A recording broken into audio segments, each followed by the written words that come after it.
Hello, everyone. I wanted to walk you through your Entrepreneurial Development Plan assignment. So let's get started. First, take a look at this. This is on your first week's information. This is what you're going to be working with right now. You're wherever you are in your business, you're either employed with a side business, you're a business owner with a full-time job, you're a business owner with a part-time job, and or you become a full-time business owner. And that's what we're heading toward, obviously, on this end. So bring this up to help guide you through the assignment. Now, ideally, you have been working with this from the beginning, adding to it as you go along. But if you haven't, you can always go back to your previous assignments and start filling in the areas here that you will be looking at. So let's look at the actual assignment. Now, I do recognize that this is small on the screen, so bring up your own version of it because you also have a copy of this for your assignment. So, and I'm going to walk you through the specifics of it, but I want you to get an idea of what each section should have in it. Now, these are highlighted because I did that for teaching purposes, but as you go through your phases, wherever you are, if you are employed with a side business, employed business owner with a full-time job, business owner with a part-time job, or a full-time business owner, you will start wherever you are, okay?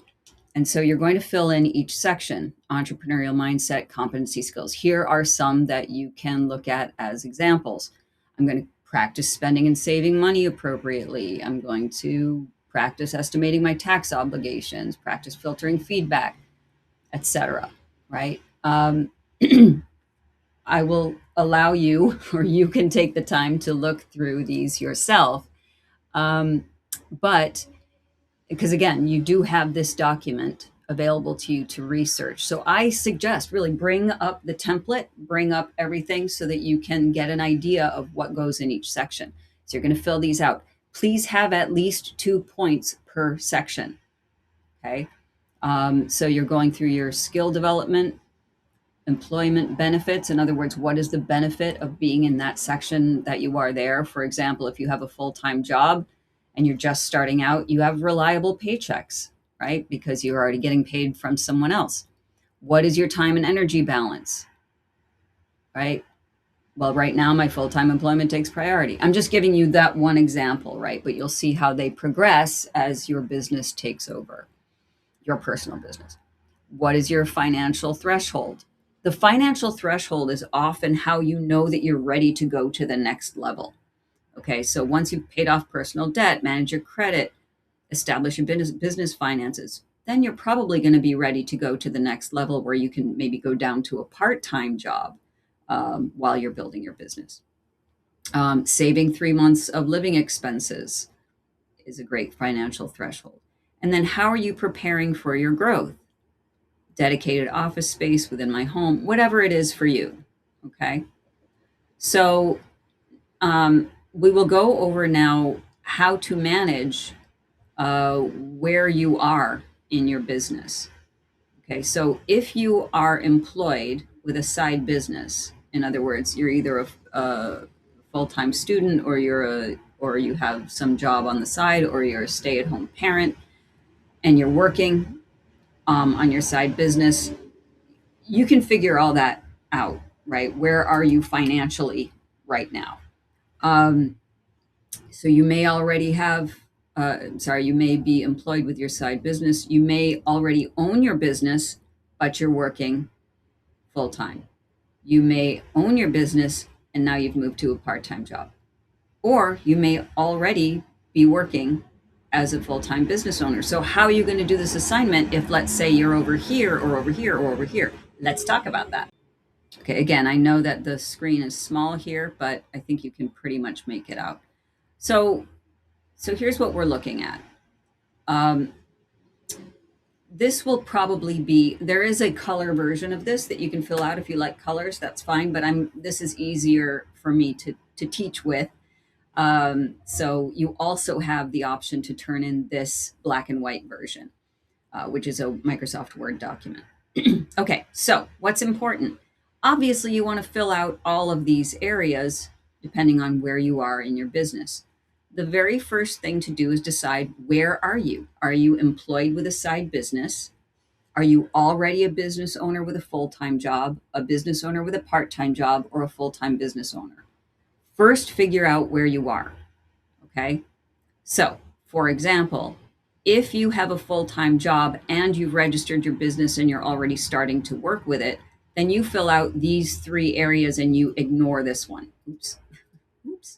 Ignore this one. Just ignore it. You can even delete it if you want from the worksheet, because that doesn't apply to you. What is essential, and this I would if I were typing this, I'd put it in bold. You have to fill out at least 3 columns, at least 3. Okay, so if you haven't started your business yet, you're employed and you have the side business, then you must fill out all 4. Okay, but if you are a business owner with a full-time job, you've already started your business, then it's okay to fill out the last 3. Rach, what do I do if I'm a business owner with a part-time job? There's only 2 columns here. Here's what you're going to do. You're going to add a column, okay, and you're going to project out 1 year after your full-time business ownership has been established, okay?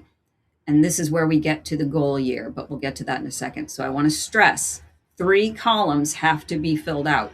If you are already a full-time business owner and you happen to just be going to Sweeha to support yourself and learn more stuff, then you will do this as your number 1 column, and you will project out 2 more years of what happens with your business over the next 2 years. Got it? So you still are doing 3 columns.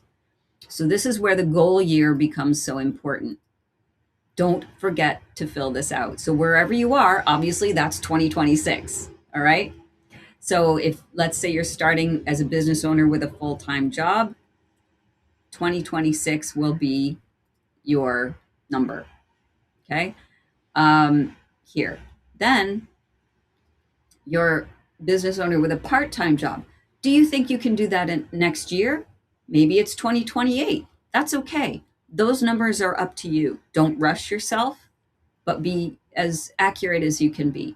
So maybe it's going to take you 2 years to move down to a part-time job. Then put 2028 there. Maybe it'll take another 2 years to become a full-time business owner. Then you put 2030 there. If you think you could do them 1 year at a time, then it's 26, 27, 28, right? Up to you.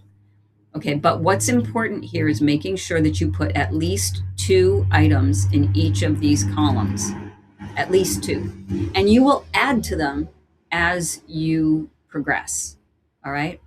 Also, up here, you'll notice it says add other criteria to the bottom rows as you need. For example, you might do work-life balance. That's different from time-energy balance. Time and energy balance is particularly specific to what you're devoting to your business. Work-life balance is another one. How much time are you going to be spending with your family versus how much time are you working on your business? That's also important. Okay, but that's optional. But you do need to fill out 1, 2, 3, 4, these 5 sections with at least 2 items per. Okay, so I hope you found that helpful. Please don't hesitate to ask any questions. You can email me on Canvas, and good luck. And it will be really helpful to have this for yourself, even after this class ends, as you move on to HE 102 and onward. So again, reach out with any questions and have fun with this.